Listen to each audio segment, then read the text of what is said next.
I give the CIA a total credit for sponsoring and initiating the entire consciousness movement, counterculture events of the 1960s. Welcome back to Rise to Liberty podcast. We have a very special show today. I have Heidi Love of the Unfiltered Rise podcast joining us today. How are you doing today, Heidi? Awesome. Thanks for having me. I'm excited to be here. And as you were rolling your opening, I'm like, maybe we should talk about some more conspiracy related stuff that I've been throwing out there on X. Yeah, I would love to. So that's a good one. Yeah. So just to dive straight into it, who are you? What's your show about? Like, why should people care? Right. Yeah. I'm Heidi Love of the Unfiltered Rise. I'm everywhere podcasts are served. And I do have a ton of work on Spotify. I started into this because I'm an ex-Mormon. And I was I was led to do this. And I know that sounds funny, but I never thought I would do this. I never thought I would be in this position, but here I am. And contrary to all beliefs, I don't hate Mormons. I'm actually trying to help them. Right? It's Right. Yeah. Well, you know how that goes as an ex-mo. Once you leave, they want you just don't say anything. Right, exactly. So you're ex-Mormon. Were you raised in the church, or did your family convert? Like, what's the story there? So I am descendant of the handcart companies, clear back. I have a lot of very strange family ties that don't make a lot of sense. I bring them up and people say funny things about it because I think they think I'm trying to flex on royalty, but there's some royalty there and it doesn't make sense, right? Like Right. people have royal people in their lines, but mine is really strange. And I'm like, oh, okay, this guy just came here to be a poor Mormon when he was making whole towns over in South Africa. That makes sense. Right.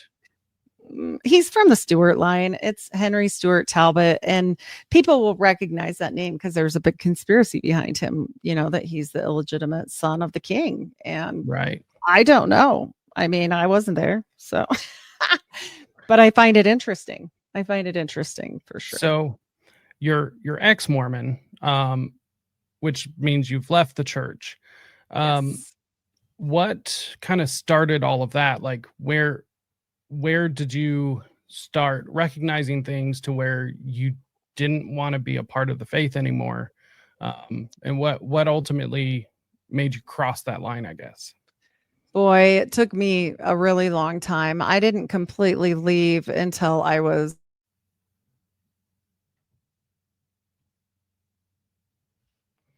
Oh, 7 years old. I started having doubts around 34. I didn't do the smart thing and bail early. I went through the temple. I got married in the temple. I did the whole thing. And I think that really was my first crack in everything because I was like, what in the earth are we doing here? This seems going really through the weird. temple. Yeah. Yep. It was weird. And, after that, I had a real life or death situation. I had thyroid cancer. Nothing will bring you to a quick decision, like possibly maybe you might not make it. It was already pretty advanced. Right. And so, yeah, I had to make that decision. It did cost me my family.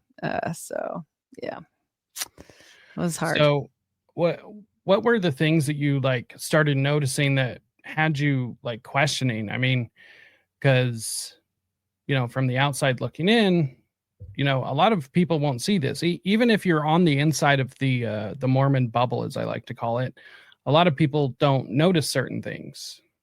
Right. No, I didn't either. I probably wouldn't have. The only thing was the temple ritual was so strange that it didn't correlate with everything that you've ever been told, right? Since we're little tiny kids, we're singing about going to the temple someday and we get handkerchiefs and young women's about take this with you to the temple and it's the most special, wonderful place. And I got there and went, yep, that wasn't special or wonderful. That was weird and seemed like not good. You know, that whole intuition we talked before we went live about gut feelings or whatever. Right. Utter panic. I did it a few more times as far as the whole thing. I mean, I guess for the first 2 years I was pretty good, but it was just something that I didn't like. My Right. grandma, you'll get used to it. And I didn't get used to it. I didn't like it. And it wasn't just the tediousness or the length of it. A lot of people complain about weird stuff like that. I felt like this was not right. And like it had nothing to do with God, really. Right. The story of Genesis type stuff, but it was perverted and different. And Right. yeah, I knew something was up. And thank heavens my mom, she had already gotten out of the church. So I do have my mom in my life. My dad didn't disown me. He just had passed away now. So, but everybody else in my extended family, my grandma, all uncles and aunts, everybody, like when there's a funeral, it's the worst because like I have to go and yeah, they treat me like a leper. I sit in the corner, Right. you know. Right. It's You're great. the black sheep now.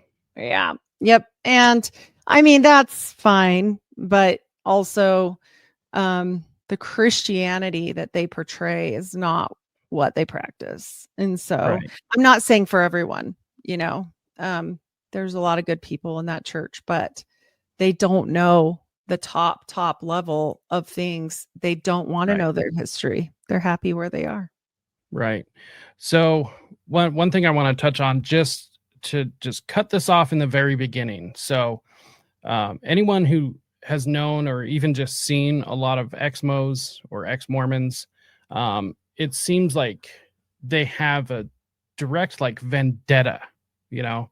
It's like they leave the church and all of a sudden their entire life is, you know, getting revenge, or at least that's what it seems like. And you had mentioned that your whole point is to try and help the people within the church. And so do you want to kind of take a minute and explain what you mean by that? Explain like where you're coming from. So, you know, that's just taken care of right out of the gate. And so people don't have to, you know, speculate. I wasn't a lazy learner. I wasn't a Jack Mormon. I wasn't wanting to drink. I still don't do that. I didn't want to go live a earthly life and not, you know, obey the scriptures. In fact, I think I'm more Christian now than I ever was. But all these questions are going to get chucked, you know, oh, she got excommunicated or something. I'm still not excommunicated. Never did anything. I mean, I guess I'm going to have to X myself. Like, right. I don't know. I thought they would by now, but because I'm a heretic. Right. But the big thing is for me is as I started delving into the things that I felt it was very heavy on my spirit to do certain things. And it was against everything I believed. I had this feeling like, oh, you should be studying this book or this, like John D.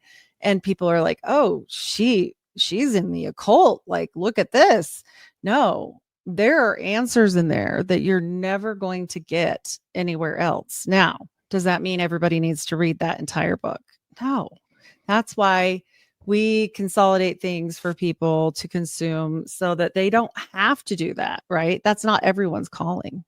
But I do feel it was my calling to see like, oh, why does this align with Joseph Smith? And why does Crowley talk about Joseph Smith? And why are these things? So, you know, as I started going down this, I was kind of frightened, to be honest. I still don't have any Crowley books in my house, but I study it online. And it's not a comfortable thing, I would say, for me. But I see the parallels, and I've done a bunch of episodes on different things like that. But ultimately, you know, this is a religion that is leading people away from God. Now, do I think there's a better religion? I really don't. I don't. I think the Bible is true. I know it is. And I think that men whenever they gather people and become consumers of tithing and money and all this stuff, absolute power corrupts absolutely. It does it every single time. And so, I pick on the Mormons because I was one, but the Catholics are no different. There's lots of sects, okay, like the Process Church. Right. There's all kinds of things that happen because of radical beliefs and gathering of those beliefs. That's Right. what happens. Right. Yeah. So And so would it be fair to say that you're not like intentionally just trying to shit all over them because you're an exmo? Like no, there's actual like substance to what you're saying, and you're trying to bring that to light, I think I to went kind of expose. I went about it actually for myself. I went about it trying to figure out what I had done in the temple. Like, Right. what is this really? Like, what was this? Is this, masonry, which, yeah, okay. Is this devil worship? I don't know. Is this Right. Celtic stuff? I don't know. So I wanted to understand like the things that I didn't understand. And that's where I approached it because I wanted to repent for it. And you can't repent for something if you don't know what you did. And so you Right. have to know. And did I take it to an extreme level? Sure. I started wondering things and started questioning things. And I had things like placed on my heart, like, oh, what is this? But I always give this analogy. People say, well, just leave it alone. You left, so leave it alone, Right. And I'm Right. like, okay. So if you were, on a boat and you had the only raft and you made it out, would you watch everyone drowned? I wouldn't. Right. Right. I wouldn't. That's a great analogy, honestly. Yeah. So I couldn't do that. Yeah, I the couldn't do it. reason why I wanted to just get that kind of out of the way, because I know for a fact that there's going to be at least one person somewhere that says, oh, she's just a hater. Oh, she's bitter, whatever it may be. But this isn't a bash session just to, bash for the sake of bashing. This is No. you have actually done your homework on this. These are things that you feel that need to be out there, and I do as well, obviously, because you're here. Yes. And the people in the middle sadly are, just fodder for their fire Right. because they don't understand. They are using them, and that Right. is sadness to me. Like, to me, if the Mormon church would come out tomorrow, or the LDS, I'll say Mormon because I'm almost 50 and that's, I was raised, we were Mormon. Right.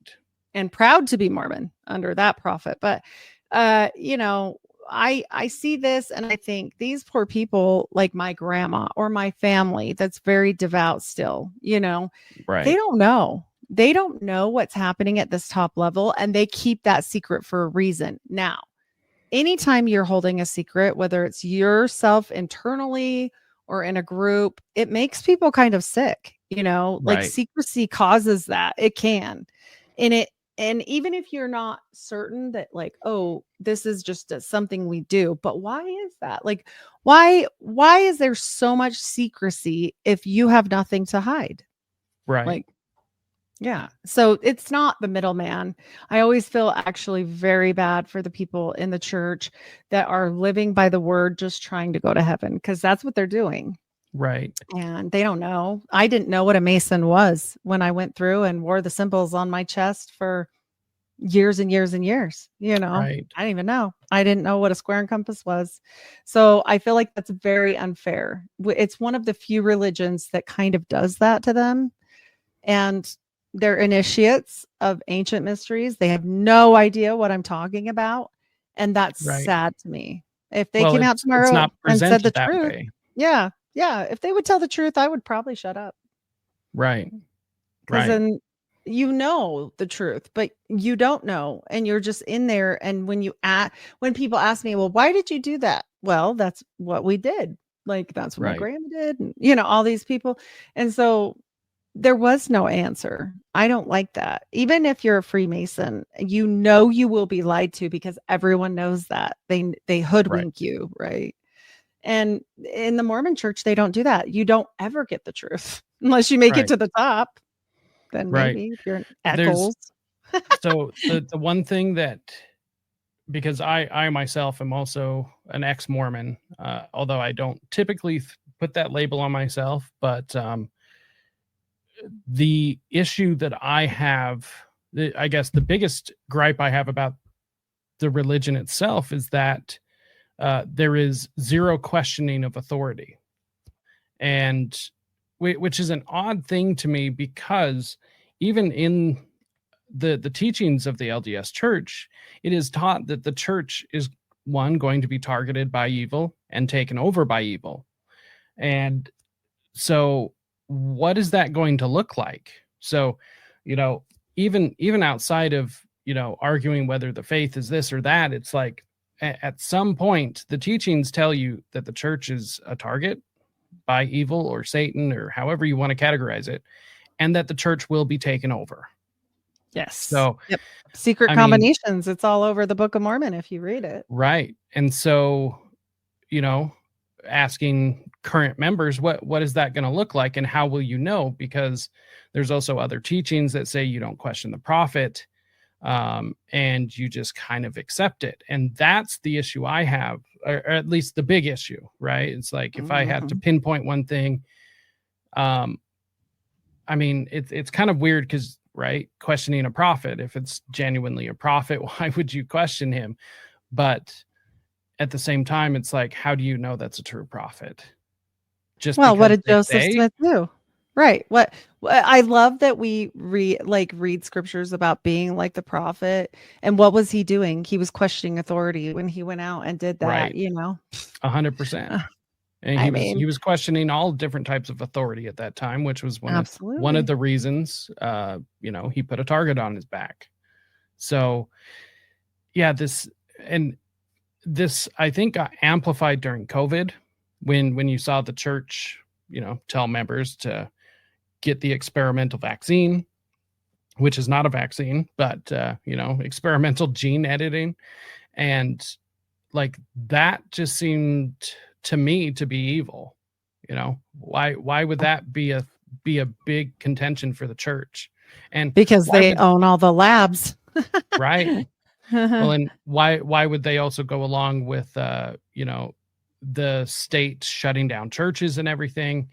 I just, to me, that did not seem Christian. That did not, even just taking things at face value, that did not seem like the things that I was told and taught about the church when I was growing up. You would expect, right? That you would Yeah. expect from them. And Right. like we see in the plague, like who were the plague doctors? They were like priests, Right. that would go help because they were all there was. And I'm not saying go sacrifice yourself, but I'm also saying Right. that, a church has no business in your medical history. And as a nurse, I'm a registered nurse. You don't do that. You don't just willy-nilly tell people a blanket thing. Oh, it's safe. No, you don't know that. They could have all these problems and, allergies or whatever the case may be. That's a very private situation when you get to Right. medical things.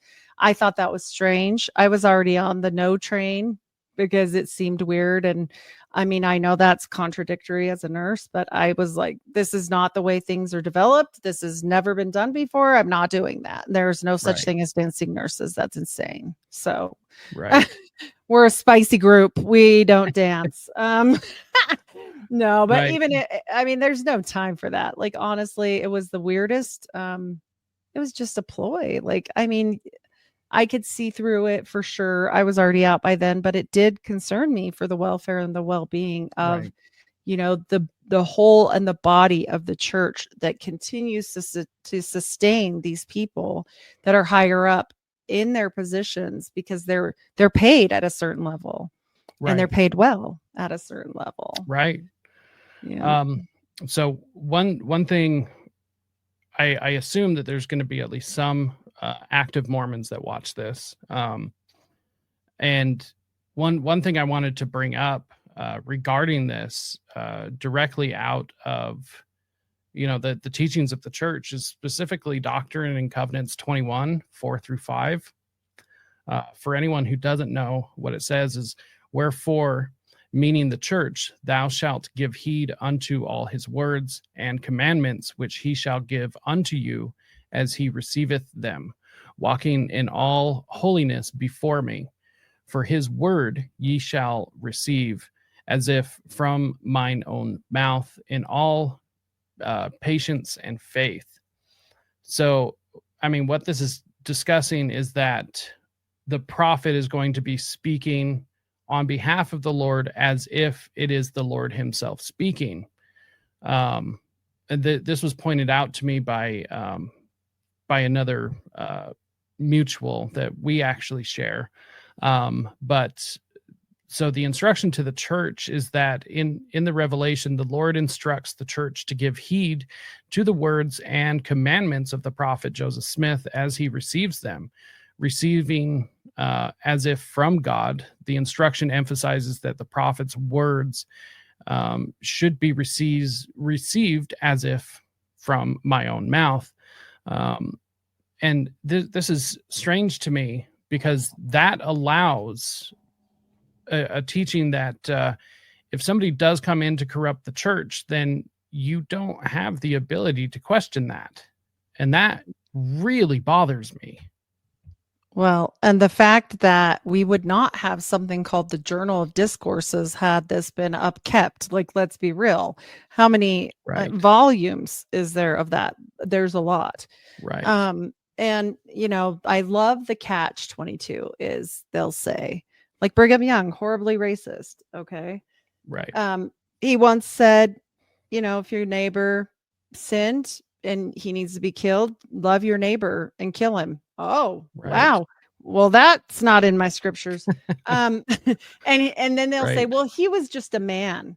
Wait, I thought, like you just said, these are, commandments at this point because he's the prophet of God. Right. No, he's just a man. So they have their cake and they eat it too. And that Right. is a very bad position for anybody to be underneath. But they also are doing some new things. And I don't know if you've seen this, but they're shortening the temple, which is a commandment from God. Okay. For convenience. Now it's down to like an hour. You don't have to memorize anything. There's cue cards. Really? I've just heard, this is recent. I've read Right. articles.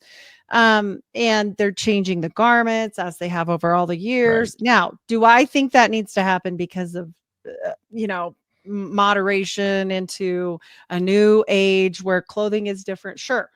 But also these are commandments from God. So what point do we say, oh, well, that's okay to change this and these very, intrinsic areas of the church, like the temple ceremony. Right. I just feel like they take too many liberties. And if you want to be honest, the people that uphold the church to its letter of the law is the FLDS. And I hate to put that out there because I don't like what they Right. do, but like, honestly, if you're going to get to brass tacks, they keep up to the old standard and they obey the Correct. letter to the law. Right. So for anyone who doesn't know, the FLDS is the fundamentalist branch, I guess, although it is not like officially sanctioned by the mainstream LDS church. I guess they, denounce them as being a part of the official church. But the basic of it is that the FLDS came in and said, well, the church is changing too many things, and this is not the original teachings of Joseph Smith or what he prophesized. And so the FLDS basically just live out and practice what was the original Mormon church, based upon the teachings of Joseph Smith and or Brigham Young. And they have volumes and volumes. If you guys want to go study this, I have multiple volumes of this, and it's called The History of the Church. And they're usually green or brown. You can go buy them at local bookstores. For me, anyway, I'm in Utah, so I don't know. Maybe it's harder for other people, but you can go in and ask for the teachings that the FLDS uses. They sell these books sometimes because they end up with people maybe that leave. I don't know how they get a hold of them, but they have them. Right. And I buy them and I read them because I think we need to know what is the true history here? Like, it has been obfuscated far too much. And Right. when we talk about the things that they want to hide, they do it for a purpose. It's not innocent. Right. It's just not. And it's all to, be accepted. Okay, well, they had to do it to become a state. Well, that's not what God said, though. Right. I mean, there's this leverage of these people that are being led. And I'm not saying I would want to be a polygamous bride. I surely would not. But You don't want it a is sister the wife? teaching. Right. It is the teaching of the church, Right. And so it's a hard thing to balance for sure, but also it is the word of the prophet. And Right.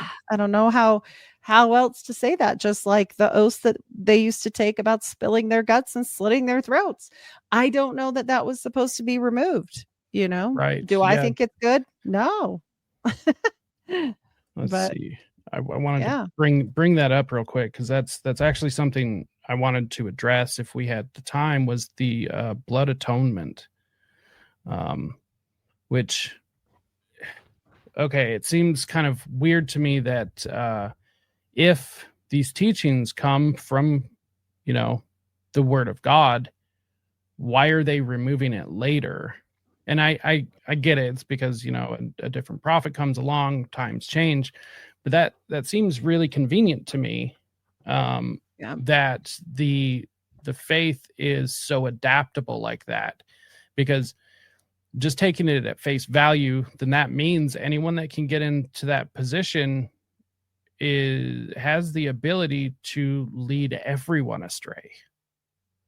And I dare say they have, since people always ask me, if you had to choose between Brigham Young and Joseph Smith, like, who do you think was worse, right? Right. Or who would you follow if you had no other choice in the world? And definitely my answer would be Joseph Smith, because at least he believed in the things he was presenting. I truly believe he did. And I truly believe he Same. saw something. I do. I We live agree. in a unexplainable world, right? We live in a Right. place where John Dee talked to lots of spirits, and he thought they were angelic spirits and that they were good and that they were from God. But then we know that there is this bargain that comes along at some point, even for him, where it ends up being sexual in nature, usually. Swapping wives was the deal with his, and people give in because they want to believe something so badly that Right. it can't possibly be evil when you're conjuring to get it here. Like, I don't think you're supposed to do that. Now, if an angel just happens to appear and you didn't conjure it there, and my mom always has a hard time with this. She's like, "Do you not believe in angels, like helping angels?" I'm like, "No, I do. But I just think that you shouldn't be conjuring things because you don't know what you got." You know. Right. 100%. I mean, it's this is a realm in which we do not understand. And to think that you do understand is the most naive thing ever. These are powers and entities that we obviously have no control over. And so We when certainly don't control interdimensional beings. Like, that's right, crazy. Like, right, you might bring it here. You might be able to do that. What right, happens to you afterward? It's never been good for any of them. Any of right. them. Well, and the idea So, of conjuring something to begin with is very occultish. That to me does not seem Christian. And this is coming from an ex-Satanist. It's not right. it's not Christian to To your do point, such a yeah. thing. I think I would love to share my screen, because Yes, I of would like course. to share some of the things that I found along my way that I absolutely agree. They are not Christian. And that is the problem with the whole thing. Am I saying that you cannot ever have, any kind of angelic help or whatever? No, I'm just saying, like, you have to be really careful. We see it time and time again. Every single time one of these things is channeled, they want people to write a book. It's just Right. part of what happens. And it happened with Crowley, and it happened with John Dee, and it happened with Joseph Smith, and it happened with all of them. And I find that almost fascinating, right? Like, I mean, at some level, you have to step back and go, what's happening here? You know? Right. And people will say, well, how did Joseph Smith conjure anything? I don't know if you can see this, but this is one of his layman's. This is the Joseph Smith family parchments. They're verified his. You guys can look this up. This is called the Jehovah parchment. And I'm sorry, but the characters on this parchment, if we just go with that, if we just go with what you're seeing on the screen, they come from a witchcraft book. Right. So this is either Sibley's Book of Witchcraft or the Magus or the Greater and Lesser Keys of Solomon. Okay, Yeah. that's So I mean, where they're from. these are what's known as sigils or sigils. Sigil magic is very entry level, but it is incredibly powerful. And I mean, it's not exclusive to any one belief. It's actually been practiced all over the world. And for those who don't know, it's basically a self-manifestation. And so when you do these designs, you put the energy or the intention into it, and that's how they work. And oh boy, they work. They Right. wholeheartedly Right. work. That Solomonic magic, 100% on these. And Yes. people don't understand that the two forms of magic that I've ever seen in all of the studies I've done on the occult were even magicians. So you'll be able to answer this, shy away, okay, and say, ooh, that's a little scary. Enochian, which is John Dee's magic, which is Right. very present in Joseph Smith's life, or Solomonic magic, which is sigil magic, which Correct. is Greater and Lesser Keys of Solomon. So I find it fascinating that even now people will say, you better be careful with that. Right. Right. And so, and here's the thing is my understanding, regardless of who you think you're contacting, it's not who you think you're contacting. It is whatever entity picks it up first. At least that's how I always understood it to be. Now you can use certain symbols and, rituals to bring about certain things so you can get a type of entity, but you never know exactly what entity you're bringing. And I'll tell you, if you have to conjure it, it is not a good entity. well, and it's probably lower level because it, like you said, it's whoever gets the ping, and the lower level entities are far, far closer to us as human beings. This isn't going to be the archangel Michael. It's not. Right. Even if you say you want to conjure that person, it's Right. You know what? God sends angels when he sees fit, and angels don't like you. So here's something that is very important to learn. We are the shitty little brother of the angels, okay? And we got given the birthright basically, and they don't like you. And so I don't think you should ever conjure an angel personally, ever.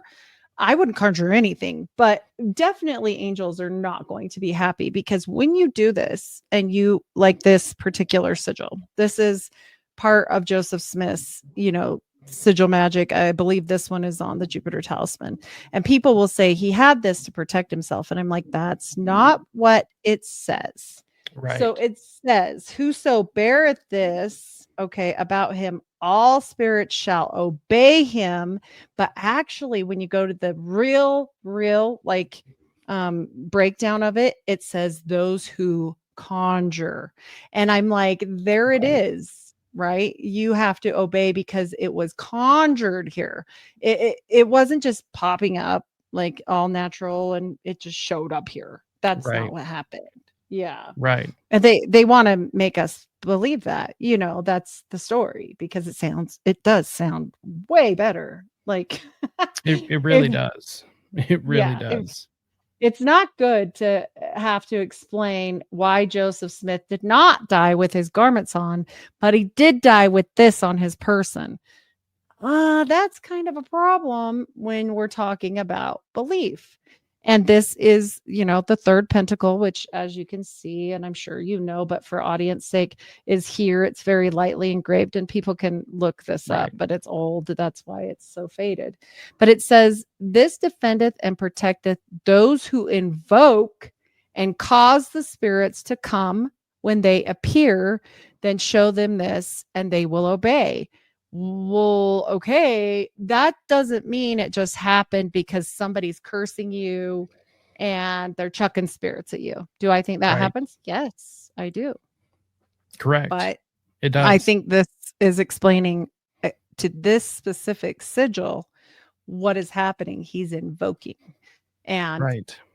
when you start learning about Solomonic magic or Martinism, which I do think explains way more than Scottish Rite Masonry, which every time I bring it up, people are like, but it's not that.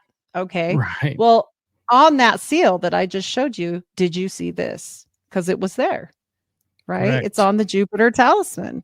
And it's interesting to me that people will say, well, this Martinist order is this, Saint Martin. I did a whole episode on it, but they'll say, oh, this is from the heart. And I'm like, okay, that's true for one of these three people.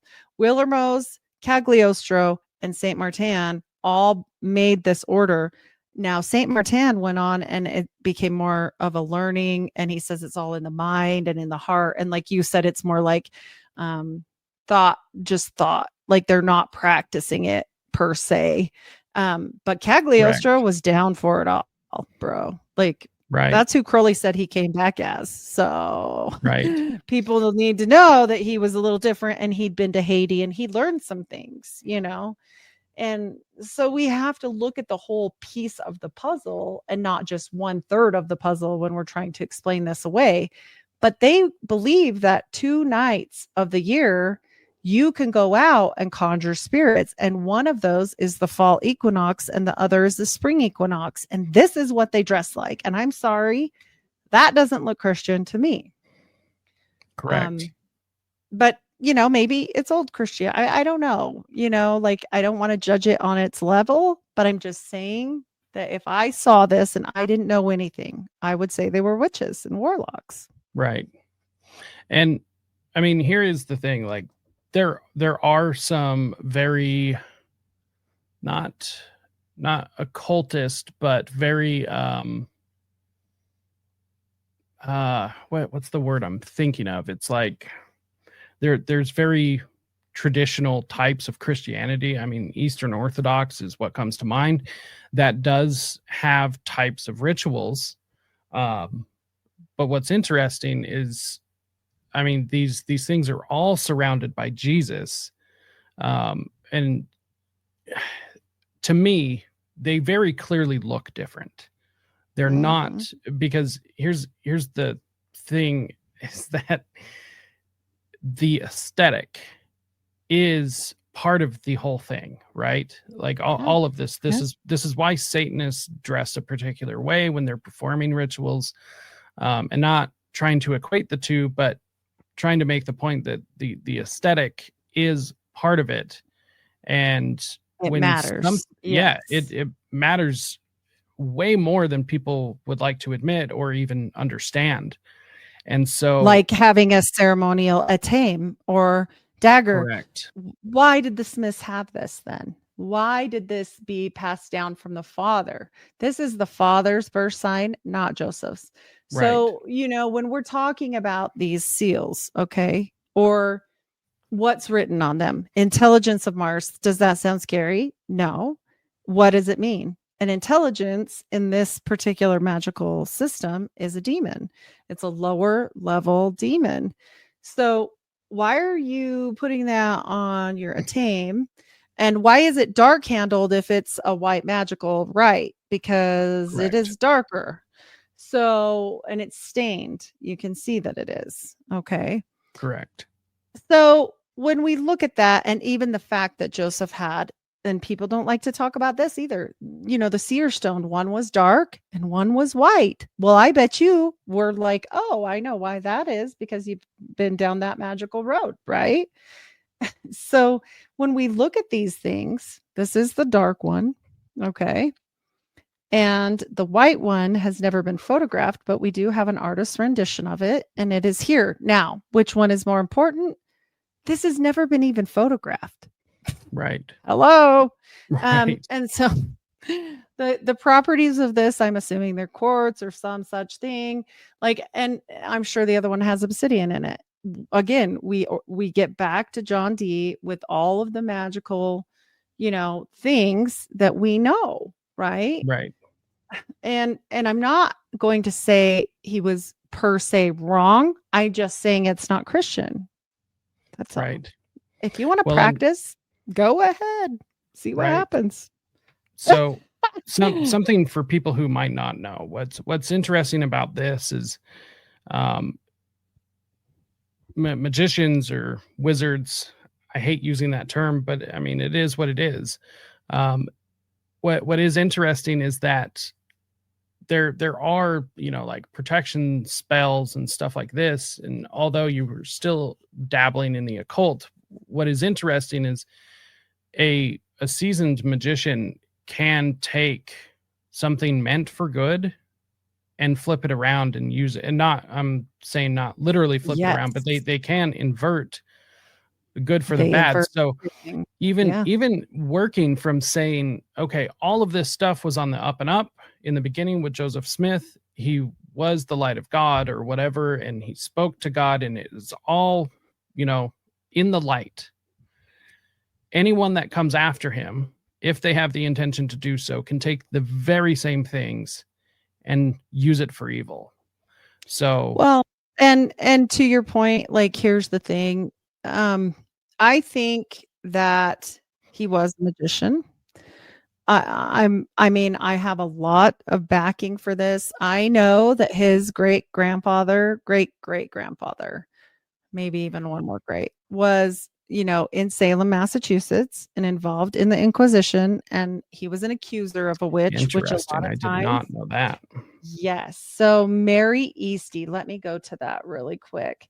So Mary Eastie was accused by Samuel Smith Sr. There are two. Samuel Smith II, you will find, and he will be like Captain Samuel Smith. And so it'll look different, but this lady here was accused, and I like to show this so that people know, because this is a deposition. This isn't Heidi making up baloney. From the Salem archives, of Samuel Smith, and he talks about her, Mary Eastie, and how he believed that she pushed him, even though she wasn't anywhere around him. He just felt it. Okay. Right. And she once said that he was rude. And if you've ever read anything about some of the Smiths, you might laugh about that. And said to me that I would have you be so rude in discourse, for I might rue it in the hereafter, and that I was so basically going to get it. Okay. He was about a mile from her house, and he felt a shove on his shoulder from which he knows not. So he didn't see her, nothing. But this hung this woman, and she swore that she was innocent. And funny enough, she was hung on the day that Joseph Smith got those plates 100 and something years later. I'm not kidding. Interesting. So that is a funny situation where we know how much, how many problems there were with Joseph, with the family. They also say they were poor. Now, this is kind of a grainy picture, but this is the house. Look how nice. He was a Topsfield, Massachusetts selectman. His son was a captain. He was involved in the Boston Tea Party. I don't know if you knew that. I did not. Yes, these people were very important. And this is the father. So Samuel Smith II is the father of Azael, which is his grandpa. I love that name. Oh boy. So they were known to possibly be the ones practicing alchemy and such things. And in fact, there's some amazing books out there about Joseph Smith, the scientist. And I do believe he was extremely smart. Yeah. And his mother was a lay midwife, and most people don't know that. But she was also from a very, very upstanding family. In fact, I just learned this not very long ago. And I don't have my slide for this because it just happened like a couple days ago. But in the book from Bushman on the history of the church, there is an excerpt there saying that Lydia Gates comes from Deacon Gates, and he is related to Bill Gates. Now, if you look up if Lydia was related, it says no. But if you look up if Bill Gates was related, it says he sure was. And so, yeah, it's obfuscated all the way around. I find it very interesting when we know the pedigree and these lines. And of course, people will say, well, they're all related, blah, blah, blah. But I mean, they went to an awful lot of trouble to hide that fact. Okay. And that's when it becomes suspicious, is when things start getting hid, because it's why, if it's not that big of a deal, why do you want it hidden? Why hide it?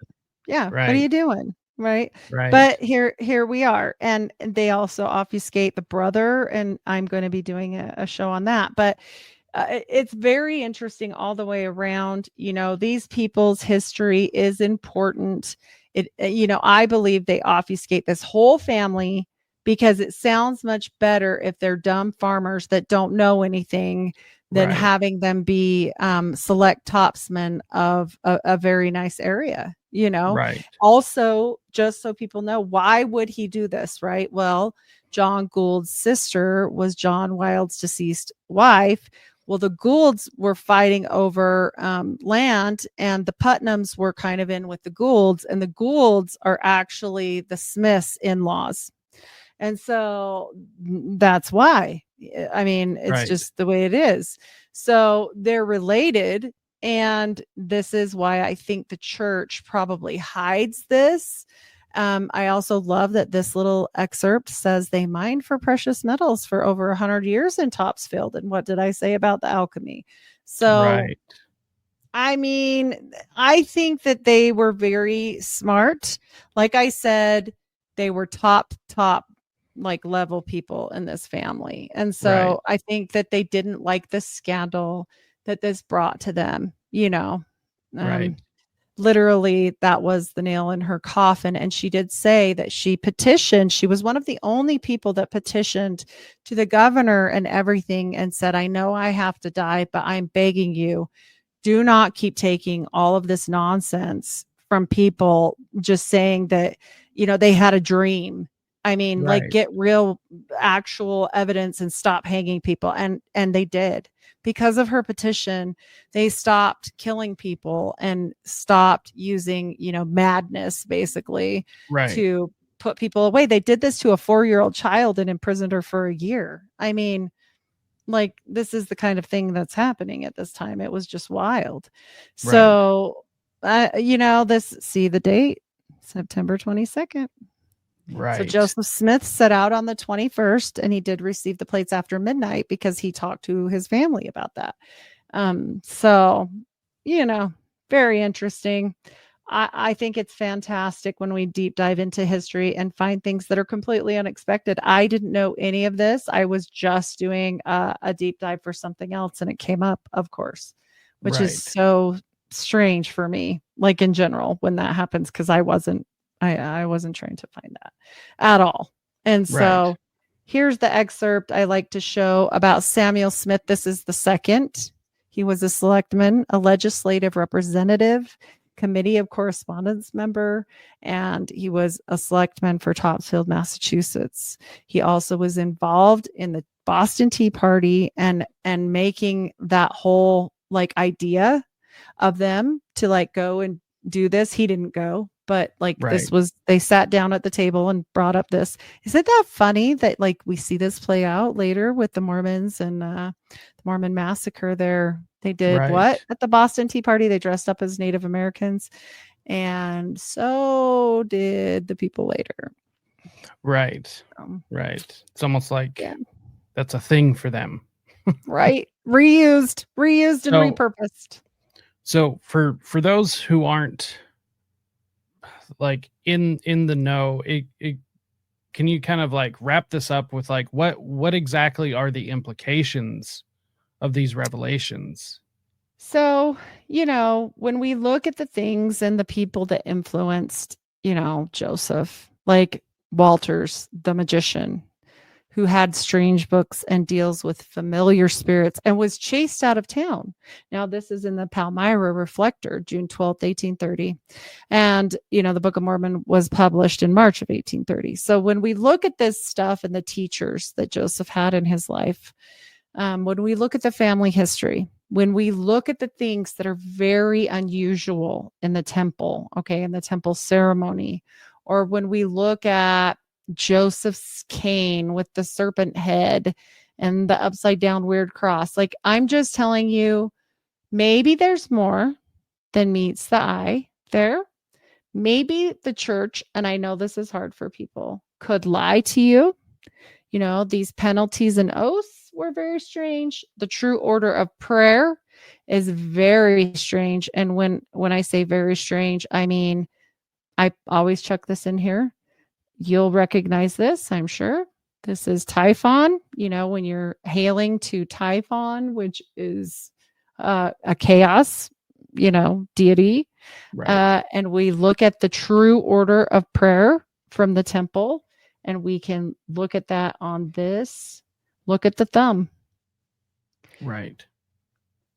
So, the occulted faces of the women doesn't happen anymore. There's been changes. I understand that, but There's there's a bunch of changes in the 80s, like some of the first big changes. And to my understanding, one of the reasons why was largely because people started having flashbacks, for lack of a better term. There were major issues all the way throughout the church, so across the country and across the world, that there were people were having flashbacks of really terrible abuse that they had suffered as children when they were going through the ceremony in the temple. And that was some of the largest or some of the first changes that were made back in the late 80s, early 90s. There were things that were removed due to people remembering really terrible abuse that they had suffered, that they repressed through, DID. Right. And dissociative identity disorder, for anyone who is unaware. And it's kind of interesting. Why would the ceremonies continually bring up past memories of something that they had experienced of traumatic abuse? Because I mean, this should be a thing that's bringing you closer to God. And then you remember the abuse you suffered as a child. That's incredibly odd. I had a very abusive childhood, and so I do think this affected me. And sorry, I moved my chair earlier when I looked backward to get this. I probably made noise. But John Krakauer wrote this book, and this is currently a show on Hulu under the banner of heaven. Okay. And this is what I believe changed the church. This happened right at the same time frame, like almost identically. And this woman, because these men decided to do a true obedience to the school of the prophets, almost had her head cut off and her child as well. And I have spoken to the surviving husband. He will not come on. And he just says, it doesn't matter. I was with him for 3 hours and he told me the whole story. And I was just shocked. I begged him to come on and say his piece and set the record straight, because he got accused, first of all. And he said, it doesn't matter. People have already made their judgment of me. But I do believe some of this stuff affected it, this old stuff. He's still an LDS member, so I'm sure that's why he doesn't want to talk about it. But I will tell you, some of this book is true. And to his account, he says some of it is not true, like about his parents and stuff. So I like to give that little disclaimer for people watching the show or whatnot. But it did alter the people's minds so aggressively, just like we see now with like Ballard and how weird he got, and like Lori Vallow and how weird she Right. got. And we see these people utterly flip a switch from like, oh, she's the normal mom next door, to completely crazy and burying her kids in the front yard. Okay. Or Right. backyard. I think it was the front yard. Anyway, whatever. And so we see this flip. And what is it exactly in these teachings that is so powerful that people would be okay with killing their family? Okay. Right. Well, this gets into blood atonement. Yes, I know Brigham Young was never proven to give the order, but he sure talked a lot about it. We know it was carried out. Can we prove it was back to him? Like, they were smarter than that. The Danites took Right. care of stuff. The Brighamites took care of stuff. But we know that this was part of their teachings, okay? And we Right. used to symbolize this. And why does the temple bring this stuff back? Well, I'll tell you a little bit of what I think. I think that because they do not prepare us for what we're going to see when we go into it. And we are extremely naive, and we think it's going to be this happy thing. And then our mind gets rocked, right? And back in the day, to put these people in this mindset, they would actually, and they've proven this with Joseph, they were alchemists. Like, I'm sorry, they were making the anointing oil, Right. and it had properties in it that would make people have visions or whatnot. So now we don't have that. We don't use drugs, and we don't partake of sacred drugs for this kind of stuff. So what do they do? What else can you do to make a person have an intense reaction? Well, you can scare the shit out of them. You can put them in a very cold place, not cold, but like a sterile environment, and show them something and get them like, focused on something they don't understand, and have them feel confused and have all these weird things happen where it alters you in your mind. And I think that is what happened to me, because I do have an extensive abuse background. I was abused by my stepfather. And so when we look at that, we know that I'm not the only one, right? Lots of these people have gone into fight or flight mode at that time, and it's changed their life, either to make them the most devout believer ever, or make them want to run out of the building, or somewhere in between. Okay. Bringing up old memories, pushing them back down. But we do know it intensely affects people. And there's nothing we can say that changes that, we have to look at the fact that is something that, like you said, it could have maybe been used for good, but now they're harnessing it, right? They're not. Do you think they give a crap about these people that are going through where they're not even teaching them the mysteries anymore? They're just pushing them through like cattle, and hurry and go and do your thing. And so we can be here on Thursday night and not look like weirdos when we're here, right? Doing whatever we're going to do. And also, if you do get it right, we're going to harness that energy from you, and we're going to use it. And what is necromancy? Ultimately, the necromancy of people is used for three things. If you look it up on the internet, it will say, it's for prophesying, it's for having knowledge, and sight, right? Like divine sight. And what is our prophet? A prophet, seer, and revelator. Right. So I don't know. For what's on the screen for the blind viewers, as I like to call them, the people that listen just to the audio version. I just think it's a little funny, tongue in cheek. But I have the Wikipedia page brought up for the blood atonement.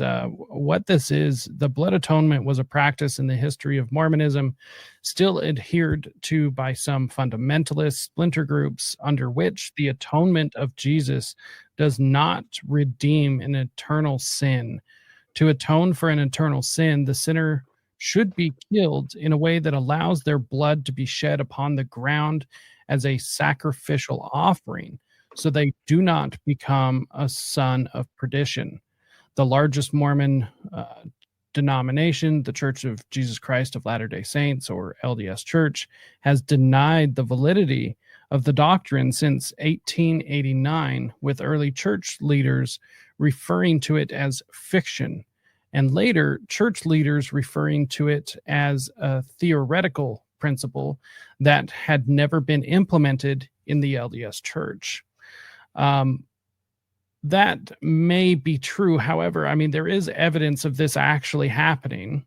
And as Heidi said, there is, of course, argument whether Brigham Young actually had ever ordered this, or if other church leaders had. However, there is factual evidence that it did happen. Yes, And it John happened. D. Lee. John D. Lee actually gives real testimony to this, which is the adopted son of Brigham Young. And he speaks about the Anderson case in Cedar City with an S-E-N, Anderson. And he speaks about in 1857 that also the Mountain Meadows Massacre was a part of the blood atonement doctrine. So Right. multiple accounts. And also, we are one of the last states that upheld being shot at a firing range so their blood could be spilled onto the ground. Right. Oh, Which I actually believe is one of the reasons why the state of Utah still has the firing squad as a means for state execution. I don't know how anyone wouldn't know this, but the LDS Church has a lot of sway in this state. I won't directly say that, they control everything, because they don't, but they control a lot. And the things they don't control are controlled by, friends of the organization, like the UN, for instance. But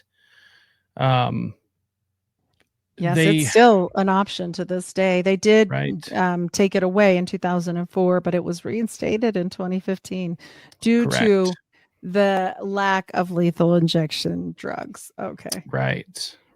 Which is very strange. And I do believe, there's a lot of this stuff that has actually, been turned into, what it says here, that it's, theoretical.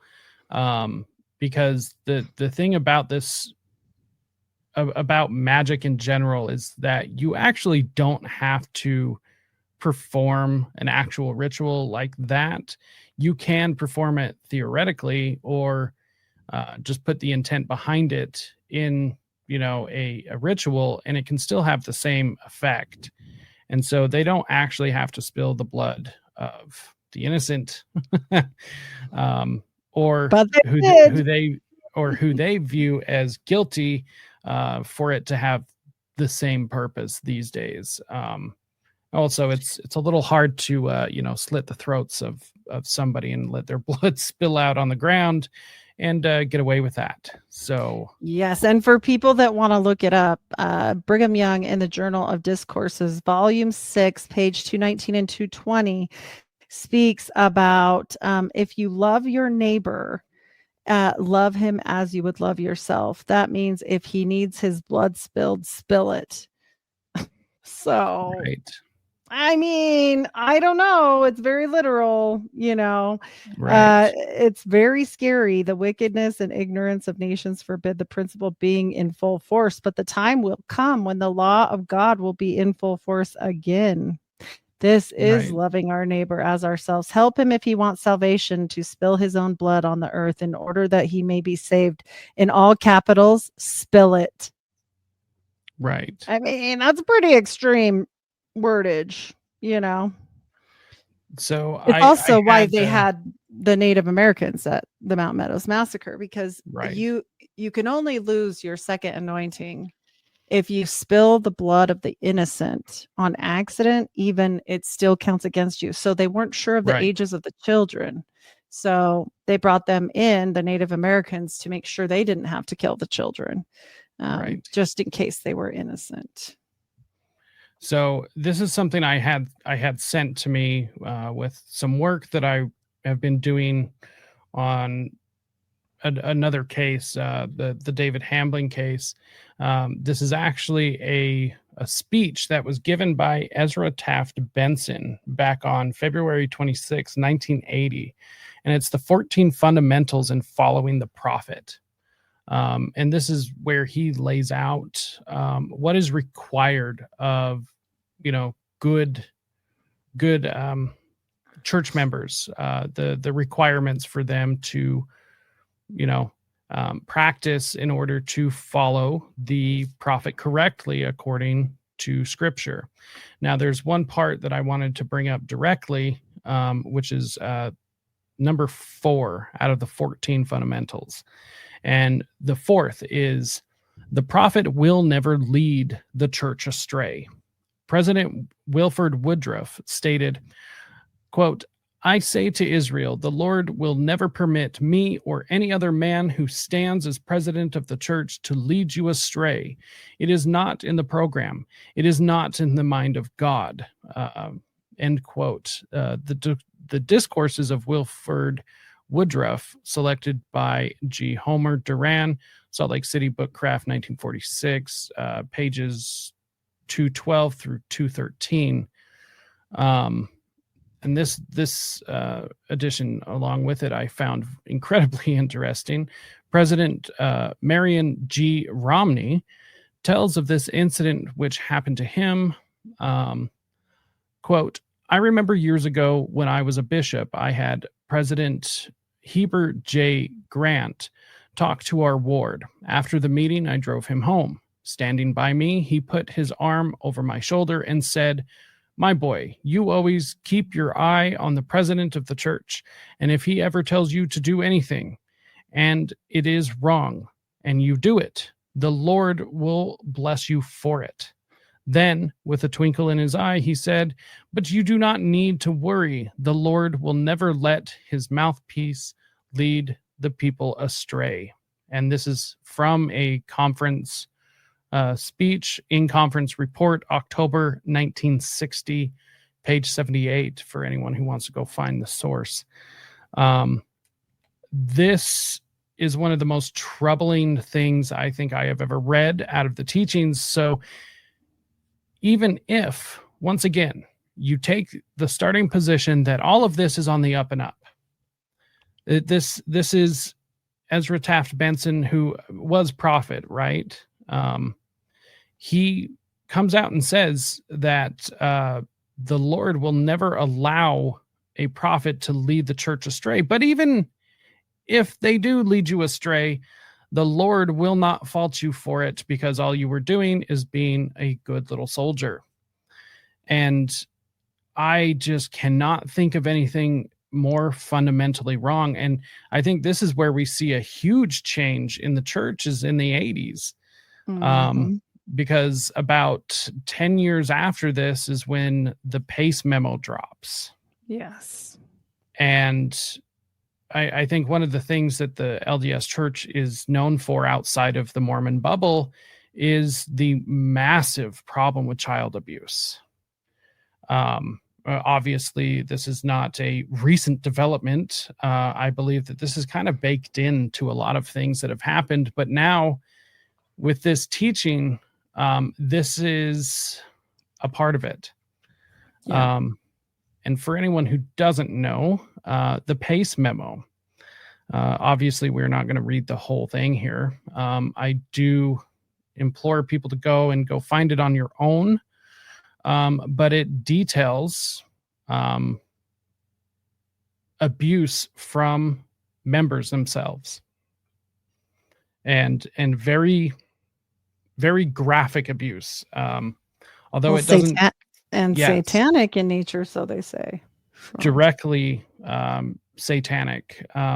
So this is something that is an official document. This regarding ritualistic child abuse. And I just find that interesting that after a prophet comes out and says, even if a prophet leads you astray, it is not astray, and you should just listen to them anyways. I don't know any reasonable person that would ever listen to something like that and say that that's okay. Right. No, it's dangerous. This is dangerous. This is no different than Germany. Right. It's not. Right. And this is literal brainwashing, to the point that, let's call it for what it is. They're telling you that regardless of if it's good or bad, it's good. That is dangerous mentality to have. And my hope for anyone that's still in the faith is that if there were, a bad direction, that you would actually call it out, because that is Yes. not Christ-like. And even if people are great and all, this allows people within the church to do the most horrible things. And this is why I like to have these conversations. This is why I wanted you on, because regardless of what people genuinely think of the faith, there is something incredibly wrong with what it is right now. Absolutely. And no member should accept this as, oh, we just need to listen to the prophet. The Lord will understand if we do something bad. That is ridiculous. No. Yeah, no. It's, and for people that think that the reach of the church isn't something to worry about. First of all, you just mentioned brainwashing. Why do they like us, at the Mormon level to become 3-letter agency people? Because half of the work is done, for them. And, history is a funny thing. I wanted to tell you this before I went. This week, as I delve more into Mormon history and the beginnings of BYU and all these different things, okay? I already brought up to you the Gates connection, but I would like to bring up to you one more, and so that people can clearly understand how far this goes, because it's far. There is somebody named Carl G. Mazer, Maeser. Okay. And he came out here to help be the first principal, quote unquote, of the church. Okay. He's also the family line of Peter Thiel. Oh. So, okay. And it goes much bigger than this. It goes down a rabbit hole that I couldn't have concocted with my greatest energies. Okay. Right. And I happened to post it on X and it went crazy. And people were so helpful, like bringing their chips to the table. And everybody was just doing this big dump on what we did know. Okay. What we did have, not to hurt anyone. But you brought up Romney, and Romney's main capital. Do you know how it was seeded? I do not. With $250 million from Robert Maxwell. Oh, Robert We have Maxwell. to be concerned, especially knowing that the LDS Church was originally funded by the Rothschilds in 1850. Right. So these things have not gone away, and there is a much bigger rabbit hole. Like, I was so blown away. In fact, I have so many screenshots on my phone right now from the ones I did, from the ones people sent me, the people on X are amazing researchers, honestly. Right. And also it goes to Solomare Capital, which should sound familiar. It's, invested in Ukrainian businesses. Like, this goes crazy. So when we talk about your nicest neighbor ever, you might want to be concerned about their portfolio. Right. Because, one of the articles of faith for us is that we believe that there will be a literal gathering of Israel. Do you remember this? Yes. Yes, I do. Yep. And so we have to understand that the Mormons 100% support Israel. And we always have. Since I was a little kid, I was always taught this. Right. So it's concerning. It's concerning to know that all of these things are at play. It's way bigger than anything I could have ever imagined. Right. Honestly.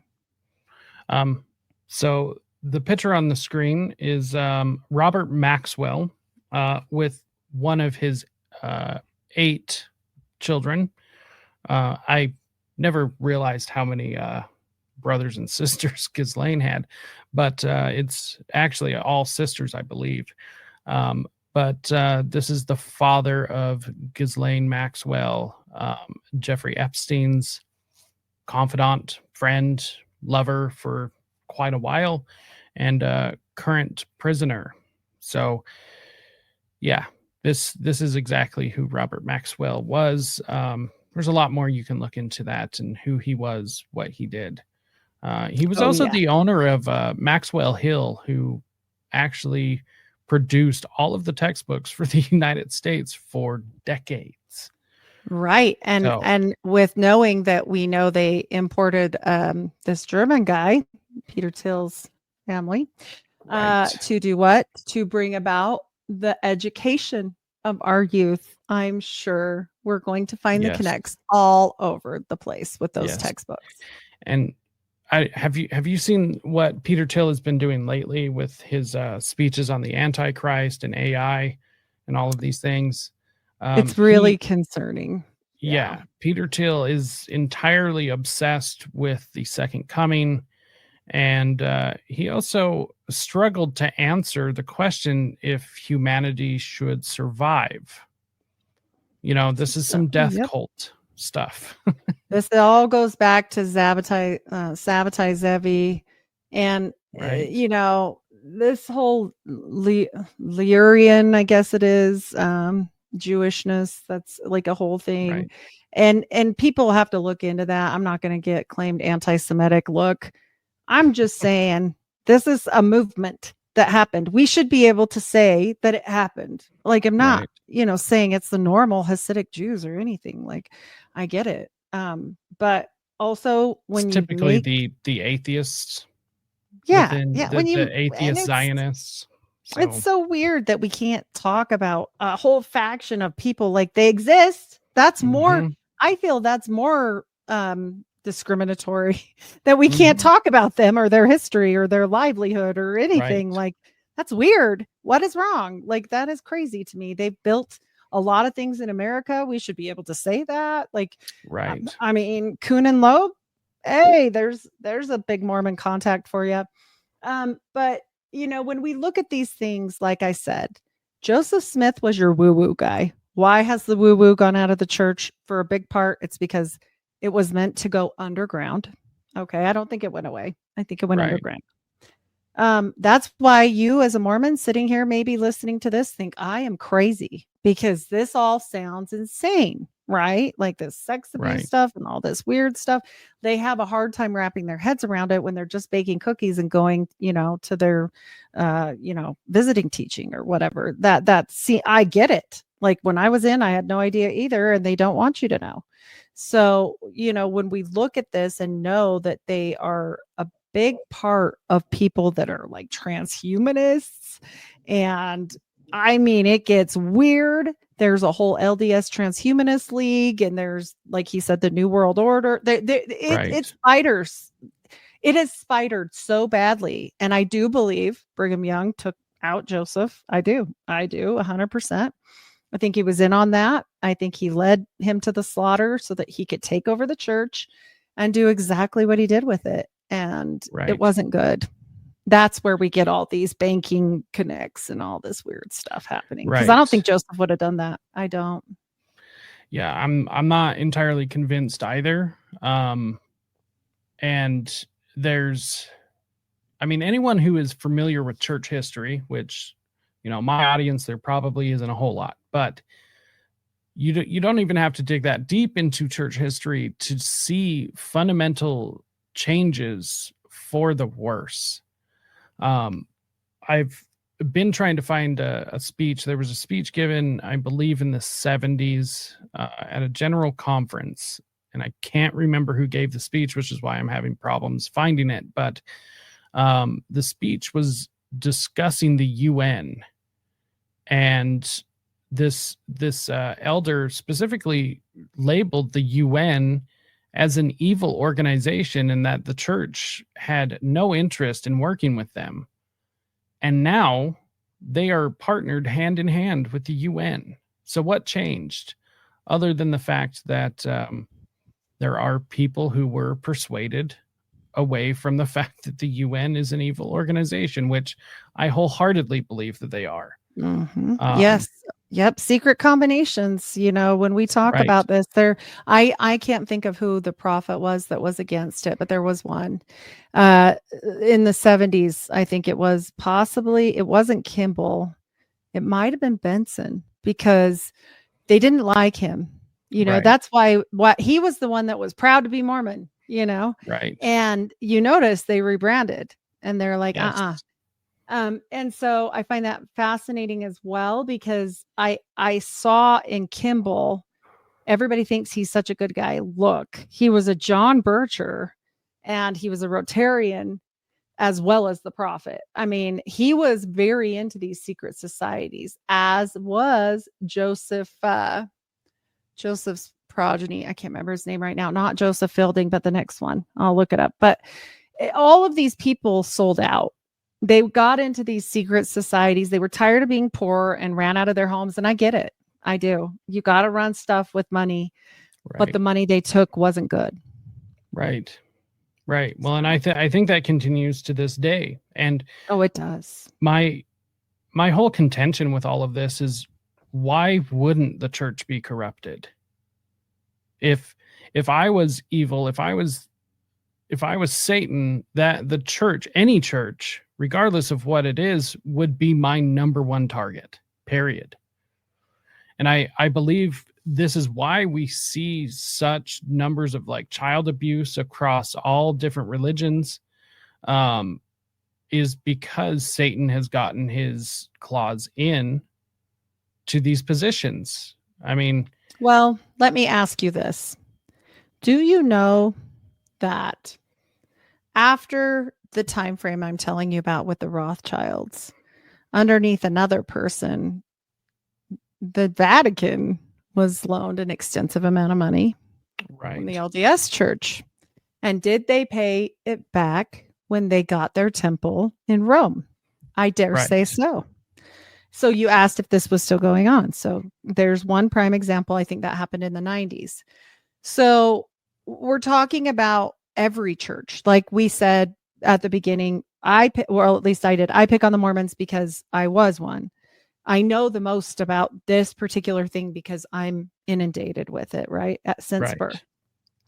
Does not mean that anyone else gets a pass. The thing that Christianity started to do underneath no religion scared the holy crap out of the religious people, because if they feel that they can be forgiven of their sins and that they're going to go to heaven, and if they read their Bibles and just be good people, they're good, that is not good for their money. Okay. That's messing with their tithing and donations. And that goes for all of them. Look, it's not just one, it's all. When people ask me, well, who is it then? I'm like, yep. And they're like, what do you mean? Yes. And I'm like, yes, the answer is yes. And they're Nazis and they're bad bankers and they're in JFK and they're everywhere. And I know it sounds crazy and insane, but this is the stuff I've found on accident. Half of the time I'm not even studying that, like with the witchcraft thing, that came out of nowhere. I was just studying who had this woman hung for a spooky Halloween episode, and boom, here it pops up. Like, they are everywhere. And that should scare people because they've been largely underrated. Now, to your point, if I were the devil and I was going to indoctrinate some people and use them as much as I wanted, would I want to be known? Right. No, right. I don't think so. I would be the nicest person ever.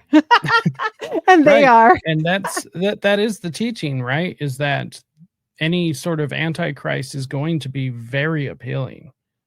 That's the whole point. And these old that's why it's a temptation.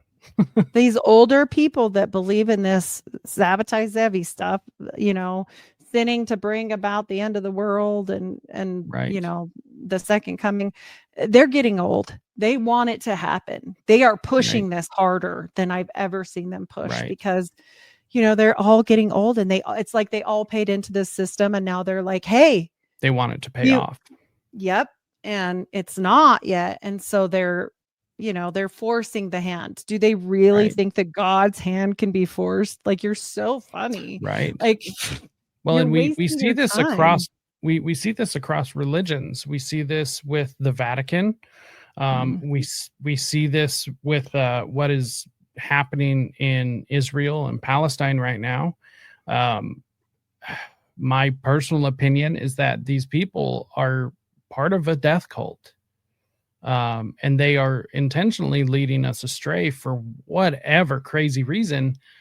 The blood in the ground. Right, It goes back to the blood. It's what right, happened with Cain and Abel. That's how God knew about Abel, because his blood cried to him from the dirt. That's why right, they're killing everybody. right. It's just sad. Well, I mean, Yeah. I wholeheartedly agree with you. And I think this is why we saw, the LDS church push the experimental gene editing, why everyone was told to mask and everything. And I think this is why the problems within the church are just getting worse.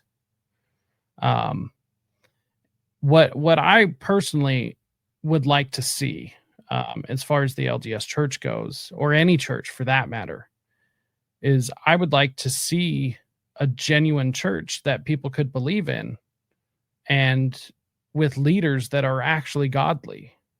Because I don't fault anyone for believing whatever they want to believe. I think everyone has the right to choose that, right? I just want to make sure that whoever you're following is not leading humanity to death. Right. And at least if you are a person that doesn't know, that you have the right to know what you're practicing. That is 100%. so important to have, like 100%. informed consent. Basically, like we give it for everything else, and we don't give it for like some of the most important things, Right.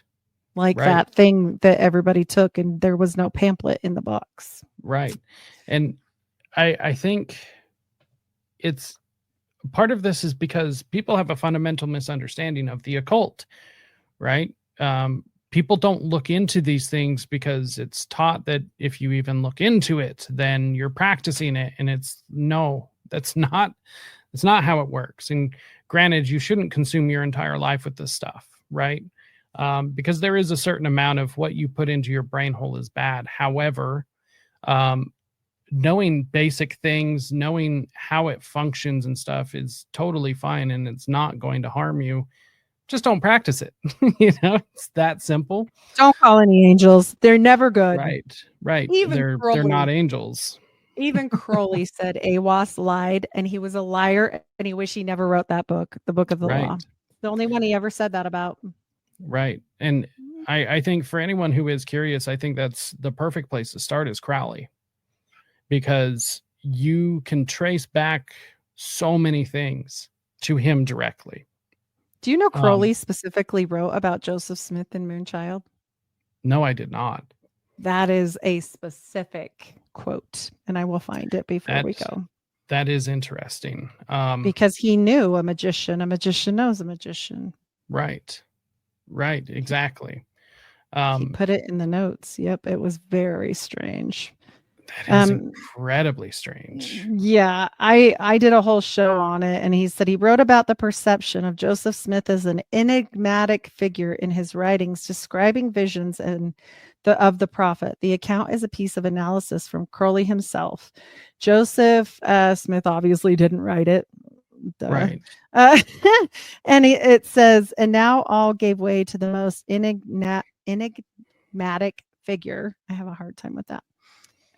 Let's see. And filled him with all heaven. And his sphere was primarily a mist, which Lal instinctively recognized as malarious. And she got an impression rather than a vision, an immense muddy river rushing through the swamps. And she saw that this man's brain issued phantoms like pigeons. And there were neither red Indians nor Israelites, yet they had something of each in their bearing. And these poured like smoke out of his head, this little man. In his hand was a book, and he held it over his head. And the book itself was guarded by an angelic figure whose face was extraordinarily stern and not beautiful, but was scattered with wide hands, the wealth of life, children, and corn and gold. That corn is important. You know why. Anyway, and behind all these things was a great multitude, and about them symbolic forms of exile and death and every persecution and hideous laughter of triumphant enemies. All this seemed to weigh upon the little man that created it, and thought that he was seeking incarnation for the sake sake of its forgetfulness. Yet the light in his eyes was pure and noble, that it may have been a new birth and the chance to repair his error. And he specifically mentions in the footnotes that he was talking about Joseph Smith. Right. So Interesting. I'm just saying, like recognizes like. So Yeah. to piggyback off that, there's a quote from Brigham Young, and I think we'll start wrapping up here so I don't keep you too long. Yeah, no, but you're good. This is something I found incredibly interesting, and I found just for this show. I don't want a new custom layout. Hold on. Okay. So this is actually a quote from the Journal of Discourses, chapter 3, 49 through 50. And this is a quote directly from Brigham Young. And the quote is as follows, quote, "Do you not suppose that it is necessary to have devils mixed up with us to make saints of us? We are as yet obliged to have devils in our community. We could not build up the kingdom without them. Many of you know that you cannot get your endowment without the devils being present. Indeed, we cannot make rapid progress without the devils. I know that it frightens the righteous sectarian world to think that we have so many devils with us, so many poor, miserable curses. Bless your souls. We could not prosper in the kingdom of God without them." Brigham Young, Great Salt Lake City, October 6th, 1855. Wow. You know, the devil shows up in our endowment session, and that's what he's talking about there. The devil comes with a black apron on instead of the green apron that we receive. And he is asked by Adam, "What is that?" And he points to his apron and he says, this is a symbol of my powers and priesthoods. Now, that's fascinating to me because we have to understand that the priesthood was restored per Joseph Smith and Oliver Cowdery, right? Right. So also the devil is the one that tells him to basically put something on, and we all stand and put on our apron. And also he's the one that answers when Adam cries out to the Lord after being thrown out of the garden, which I find fascinating because he's the God of this world, you know? And I do believe that he also is the God of the airways. He's also, you know, over certain things. And we have to understand the true essence of evil to understand its counterpart. You will never know darkness unless you know light. Right. 100%. So yeah. And guard yourselves. On that note, I think we'll wrap up here. You know, always leave them wanting more. And this gives a good jumping off point for the next time. So any parting words, any kind of bow you want to wrap up on that, and also let people know where they can find you, what you have going on, and the best place for them to go after this. Awesome. Well, again, I'm Heidi Love of The Unfiltered Rise. I'm everywhere podcasts are served. You will find most of my work on Spotify because I can't put all of it on YouTube. I only drop once a week there, whereas it's 2 to 3 times a week on Spotify or at unfilteredrisepodcast.com. I have a Patreon if you want a little more of me. I do 2 extra shows a month and I never cut my shows short. I just give you a little bit more if you want that. So you can find me there for those episodes. And I usually bring a slideshow and I do a very complete analysis of things that I find. I usually like to present that so people can see exactly what I'm talking about so that there's no wonder, or you could go find it yourself as well. So you can replicate that. I want to do that because the information isn't mine. I'm not trying to, hold it back. I want it to go so people can find it. I do want to say one last thing about the conspiracy. Witso, he tried, I think, in A Sunlit Land. I bought this book this last week, and he had already had a quote in there that I think got out. It snuck by the publishers, and I thought he was very smart to do this. He basically was talking about how people had a conspiracy at the University of Utah, which he was over the University of Utah. And he said that I thought it strange that no one said anything, because they were talking about leading the young people away from Mormonism, and that once they did that, they would have the state.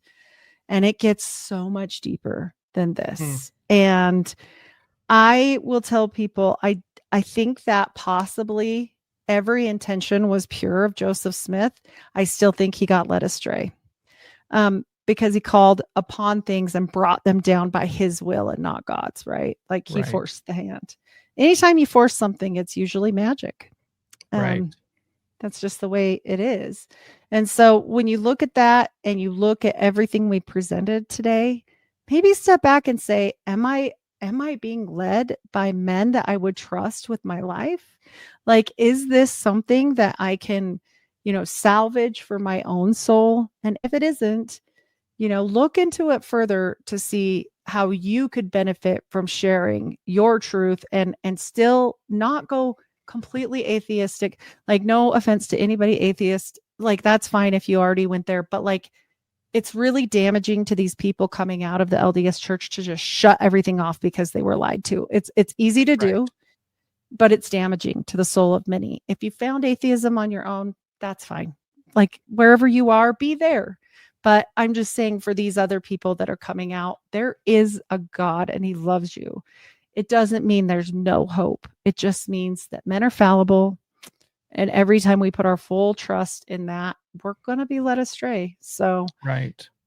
yeah, I think there's a good balance in between. I think you really can find that. You went through literal heaven and hell and came out the other side.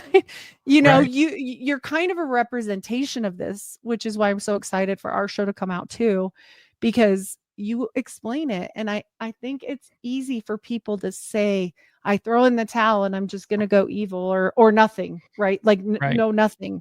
But if you were a truly devout person, that's really damaging to your soul. So Yeah. try not to just throw the baby out with the bathwater just because we're breaking all of this hard stuff. And it's a lot. Trust me, I still sometimes go, there's no way that the Salem witch trials has anything to do with Joseph Smith. Like, I mean, like, right. And there's times where I just have these little freakouts, and my husband's used to it now. He's just like, oh, she's going cuckoo over there. And I mean, it's all in old books, but I will always do my best to put that out for you guys so that you can find those things yourself and just stay close to the Bible, read it.